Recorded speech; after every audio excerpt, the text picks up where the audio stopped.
Cet après-midi, c'est à 15 heures qu'aura lieu la messe de béatification de Pauline Jaricot. 10 000 personnes sont attendues. Pauline Jaricot a vécu au 19e siècle. Elle est considérée comme la mère Teresa de l'époque. Mais ce qui a rendu cette béatification possible, c'est un miracle survenu à Lyon en 2012.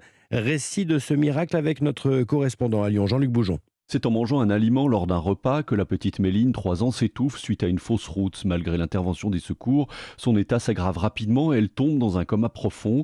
Les médecins jugent alors son état désespéré, raconte Emmanuel Tran, son papa. Il n'y a plus d'onde cérébrale et dans ce schéma-là, la certitude c'est que le patient décède. Il n'y a pas d'évolution possible favorable. Les médecins ont convoqué, nous expliquant que Méline allait mourir dans les prochains jours. Une amie leur propose alors de dire une neuvaine à l'intention de Pauline Jaricot. En fait, une série de prières, 9 jours de suite pour sauver Méline.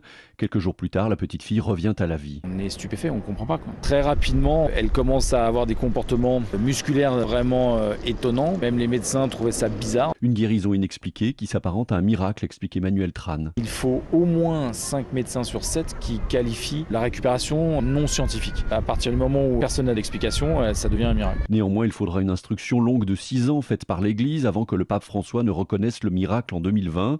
Aujourd'hui, Méline est une adolescente de 13 ans en pleine santé. Elle sera évidemment présente cet après-midi pour la messe de béatification de Pauline Jaricot. Lyon, Jean-Luc Boujon, Europe 1.